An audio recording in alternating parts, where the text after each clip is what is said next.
méthode pour montrer que deux grandeurs sont proportionnelles ou non. Alors, c'est une fiche qui se trouve dans votre cahier à outils, donc en ligne pour l'instant. Alors, dans cette méthode, vous voyez qu'il y a un certain nombre de points. Premier point, on commence par mettre les deux grandeurs dans un tableau. Les tableaux de proportionnalité ont toujours deux lignes. Ensuite, il faut calculer autant de quotients qu'il y ait de colonnes dans le tableau. Les quotients, je vous rappelle que ce sont des divisions. Une division, il y a un ordre à respecter. Les divisions, je n'ai pas le droit d'inverser le dividende et le diviseur, donc faire bien attention, c'est le nombre du bas divisé par le nombre du haut. Et donc, il faut faire autant de divisions, de quotients, qu'il y a de colonnes avec des chiffres dans votre tableau. Ensuite, il y a la conclusion. Il y a deux cas possibles. Soit tous les quotients qu'on a calculés, on obtient des nombres égaux. Dans ce cas-là, on pourra dire que le tableau est un tableau de proportionnalité et que les deux grandeurs, du coup, sont proportionnelles. Et si jamais il y a un seul quotient qui n'est pas égal aux autres, ça suffit pour conclure que les deux grandeurs ne sont pas proportionnelles, puisque le tableau n'est pas un tableau de proportionnalité. Alors, on a un exemple. Voici les prix affichés chez un maraîcher. Donc, un maraîcher, s'il y en a qui ne connaissent pas le vocabulaire, c'est le vendeur qui vend des légumes et des fruits.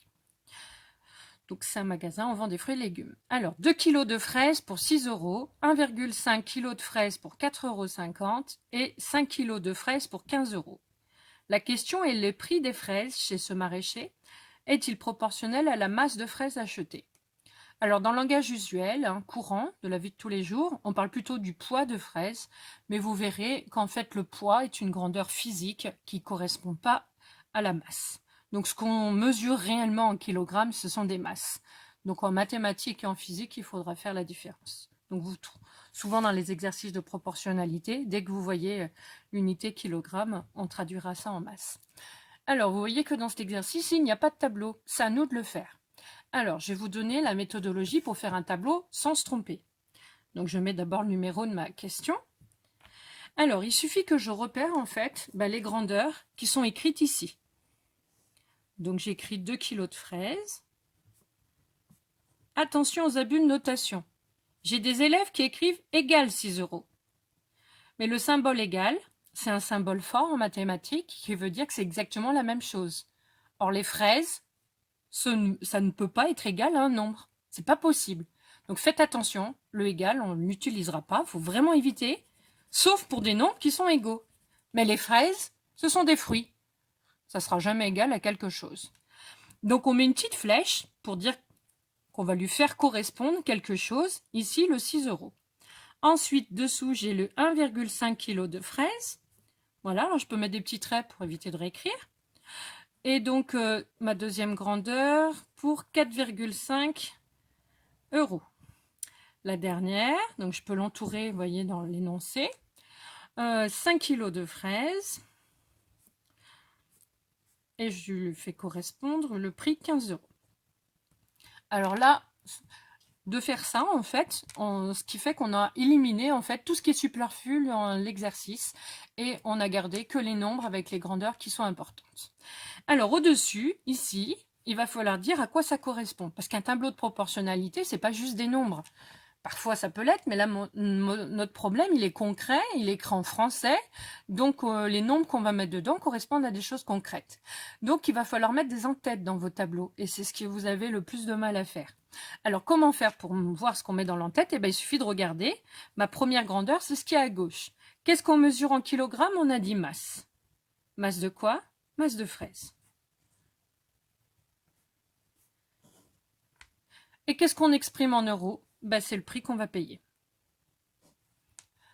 Donc, ce sera un prix en euros et la masse de fraises. Et maintenant, je peux faire mon tableau avec mes deux lignes. Il y aura une ligne où il y aura le prix en euros et l'autre ligne où on a la masse de fraises. Ensuite, il y a un ordre, puisque vous voyez qu'il va falloir faire des divisions et on a dit que c'était important de bien regarder l'ordre. Donc, il faut que je regarde pour cela, pour m'aider, la question. Le prix payé est-il proportionnel au nom, le prix des fraises est-il proportionnel à la masse de fraises? Donc du coup, il y a un ordre à faire. Ce qu'on veut, la première chose, là, le prix est proportionnel à quoi? à la masse de fraises. Donc je fais varier la masse de fraises, le prix devrait varier aussi. Donc on commence par la masse de fraises. Donc quand on fait un tableau, voilà, donc on fait bien les lignes. Hein. Même quand on est sur votre cahier, faites attention. Il y a des élèves qui ont tendance à ne pas faire les bords. Or, un tableau, c'est un cadre. Donc je commence, vous voyez que j'ai fait mon tableau, j'ai pas fait de colonne pour l'instant.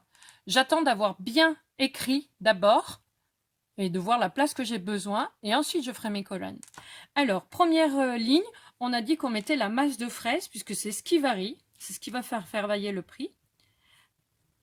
Attention, là je peux rajouter un S, de toujours mettre l'unité. Il n'y aura pas d'unité dans le tableau avec les chiffres, mais c'est dans l'en-tête. Deuxième grandeur, c'est le prix, et on a dit qu'il était en euros. Ah, masse de fraises, c'est des kilogrammes. Voilà. Je rappelle que le K de kilogramme, c'est un K minuscule. Ensuite, eh ben, j'écris le 2, le 1,5. Donc là, je peux faire mes colonnes. Le 1,5 et le 5. Voilà. Les prix qui leur correspondent, j'ai 6, j'ai 4,5 et j'ai le 15.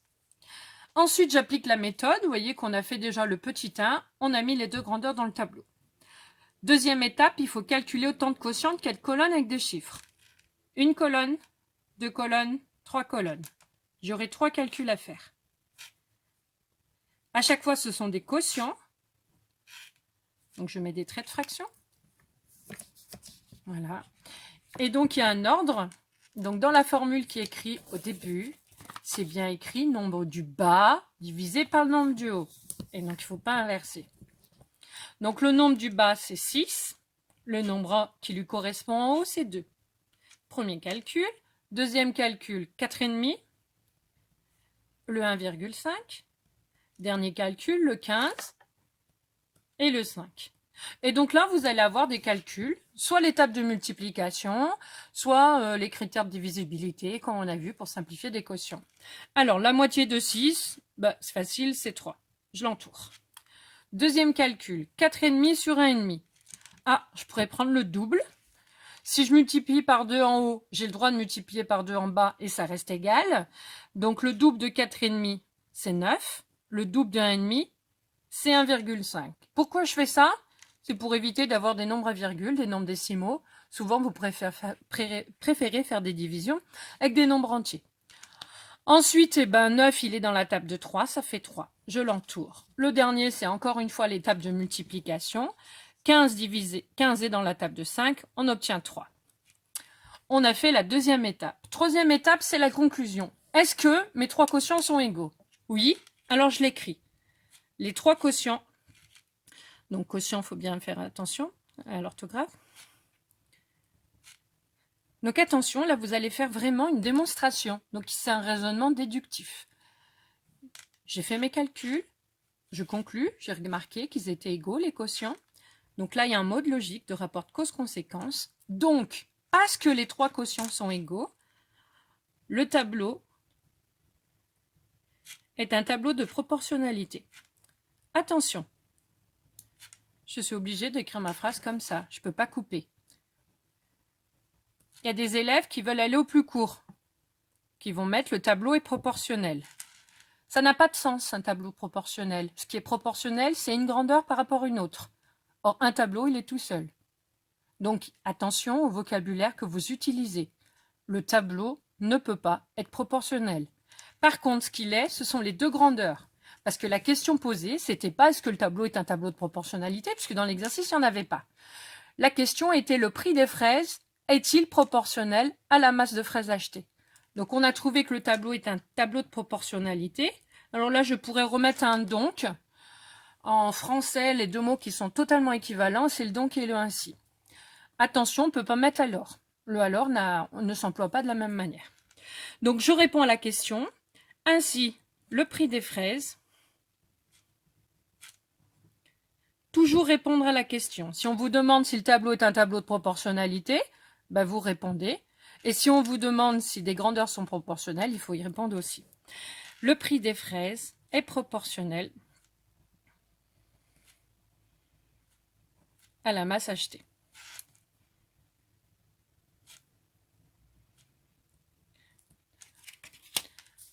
Alors là, j'ai fini l'exercice, mais je vais aller au-delà, d'accord? Je vais préciser. Dans le cas où on a proportionnalité, le nombre qu'on a obtenu, là, les trois quotients qui étaient égaux, c'est ce qu'on va appeler le coefficient de proportionnalité. Alors, coefficient, il faut savoir l'écrire. Attention, il n'y a pas d'accent, c'est CO-E-2-F. Le coefficient de proportionnalité est 3. C'est parce que mes trois quotients sont égaux. S'ils ne le sont pas, je ne vais pas pouvoir le dire. D'accord? Alors, le coefficient de proportionnalité est 3 et je peux même préciser à quoi il correspond concrètement.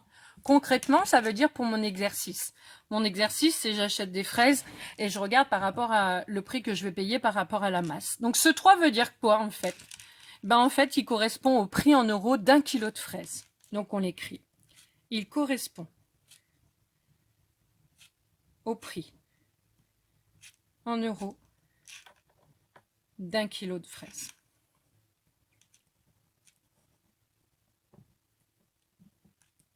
Voilà.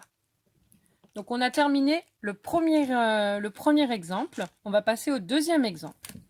Alors je le remets sous les yeux pour que vous l'ayez. Alors j'ai une salle de cinéma qui propose les tarifs suivants. Si j'achète 5 places de cinéma, je paye 30 €. Donc vous voyez au niveau de la méthodologie, je commence déjà à l'écrire. Voilà. Si j'achète 5 places de cinéma, on paye 30 €. Plus loin, si on achète 7 places, cette fois-ci, on paye 40 €.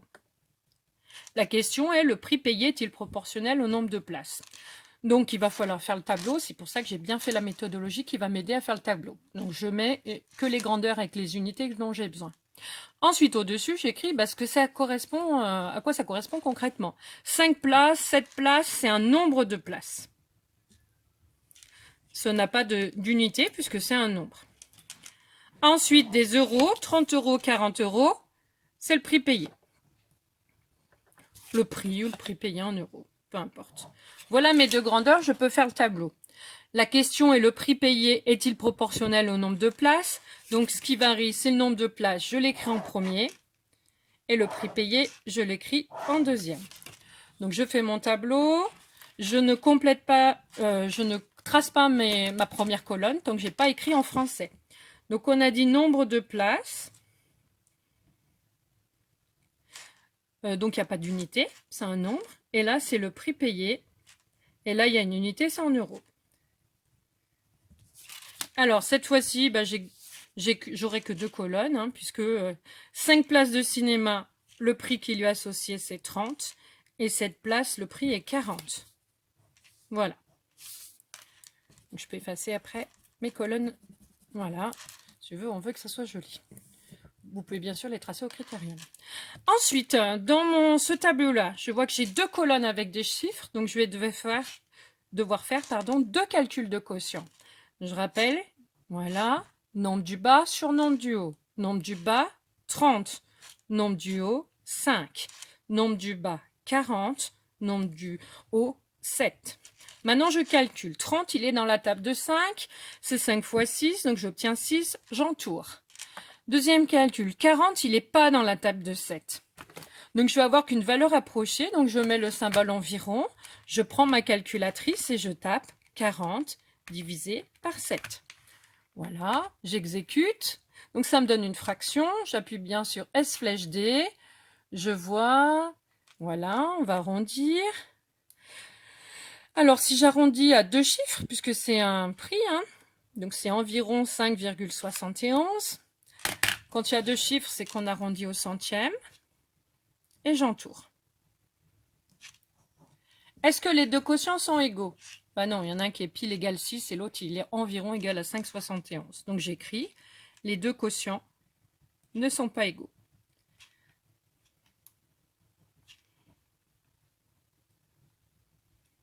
Mon mot de logique, donc, Qu'est-ce que je peux en conclure? Eh bien, ce tableau n'est pas un tableau de proportionnalité.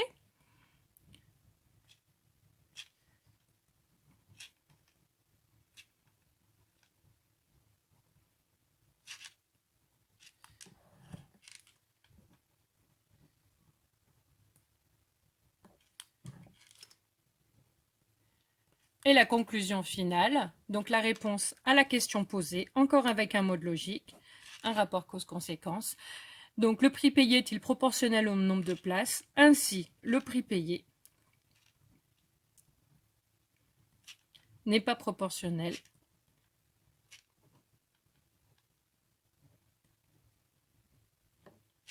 au nombre de places. Donc je ne vais pas parler de coefficient de proportionnalité puisqu'il n'y a pas proportionnalité. Donc là, il faut faire attention à parler des choses qui sont cohérentes. Donc ce qu'il faut retenir, c'est bien de faire la méthodologie à chaque fois qu'on va faire des exercices de proportionnalité. Ça nous aide à faire le tableau avec les lignes dans le bon ordre suivant la question qu'on pose. On fait bien autant de quotients qu'il y a de colonnes. On conclut, on regarde s'ils sont égaux. S'ils sont égaux, le tableau est un tableau de proportionnalité et les grandeurs sont proportionnelles. On peut préciser alors que le nombre qu'on a trouvé et qu'on a entouré, c'est ce qu'on appelle le coefficient de proportionnalité et il correspond à la deuxième grandeur lorsque dans la première ligne, on a un 1. Donc ici, le prix pour 1 kg de fraises. Voilà, tuto terminé.